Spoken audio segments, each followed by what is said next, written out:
bilbilli keessan yoo akka tasaadhaa isin duraa bade yookiin yoo akka tasaadhaa hattuun isin duraa akkaataa karaa salphaa ta'een argachuu dandeessan isinitti agarsiisa. Egaa daawwattoon kiyya siitingii hundi keessanuu hatattamaan siitingii bilbila keessanii keessa galtanii ooni godhachuu qabdantu yeroo jechuudha. Viidiyoo kun laayik sheer gochuudhaan jalqabaadha. Siitingii kanas ooni godhachuudhaaf dursa siitingii bilbila keessanii keessa ni galtu. Achi booda asirratti yeroo tokkoof kilikni gootu jechuudha. Samsung account kan jedhamu irratti yeroo tokkoof kilikni gootu. Achi booda asirra ol butanii gadi ni deemtu jechuudha. Find my mobile kan jedhamu irratti yeroo tokkoof kilikni gootu. Achi booda siitingii kana sadii hundumaa ooni ni gootu jechuudha. Haala asirratti argaa jirtan kanaani. Egaa siitingii kana sadii ooni gootan jechuudha. Aappii tokko bilbila keessanii irratti gabbuufachuuf isin barbaachisa. Aappii kana gabbuufachuudhaaf as Google Chrome keessa ni galtu.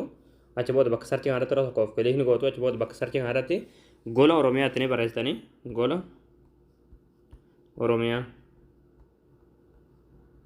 Achi booda gola Oromiyaa kan jalirraa isin baa asirratti yeroo tokkoof kilikni gootu. Ammallee asirratti gola Oromiyaa kan irratti yeroo tokkoof kilikni gootu. Ammallee haala kanaan asitti sifidaa asirratti ta'e koon sarchii irratti yeroo tokkoof kilikni gootu. Bakka sarchii kanarratti qubee faa naa daa barreessite. Achi booda sarchii fuuldura sanatti kilik gootu sarchii gootu. Achi booda haala kanaan suuraa kana isin fidaa suuraa kanarratti yeroo tokkoof kilikni gootu. Achi booda aappii gabbuufachuudhaaf sirra ol gadi deemtu ol gadi deemtu manumaati. Achi booda dhumarratti qalama diimaadhaan kan barraa'e aappii as tokko buufadhaa akka jalatti daawulood kan jettu turte daawulood taasisuutaniiti aappii kana bilbiloo keessanitti gabbuufatanii.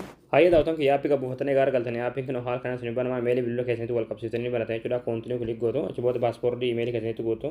Booda kana haala kanaan isin banamaa bilbila isa lammaffaa isa gadaan kanarratti ni dhootanii. Aappiin yeroo haala kanaan isin baname jechuudha. Amma karaa salphaa ta'een jechuudha. Yoo bilbila keessan hattuun isin duraa hattees yookiin ammoo yoo isin duraa badees jechuudha. Lookeeshin maan irra deemtanii irra ga'uu dandeessanii. Yoo immoo irra ga'uu dadhabdanii furmaata isaa dadhabdanii jechuudha. Itti bilbiluudhaan Play Sound kan jedhamu kilik godhuudhaan alaaxuudhuma bilbilli keessan jechuudha dhiheenya keessan jiraate jechuudha. Yoo attaa shari'aan keessan jiraannellee yoo attaa bilbilli keessan saamitirra jiraatillee jechuudha isin galee. Ammallee bilbila keessan yoo argachuu dadhabdanii abdii irraa murattanii waan bilbila keessan keessa jiru san guutumaan guututti akka namni sun hin argine guutumaan guututti foormaatii godhuu yoo barbaadan jechuudha. As fuulduratti ayikoonii siitingii jirti irratti yeroo tokko kilikni gootu. Achi booda asirratti kilik gootanii guutumaan guututti foormaat godhuu dandeessan jechuudha bilbila keessan jechuudha. Isin galee fageenyuma jechuudha bilbiluma namaatiin.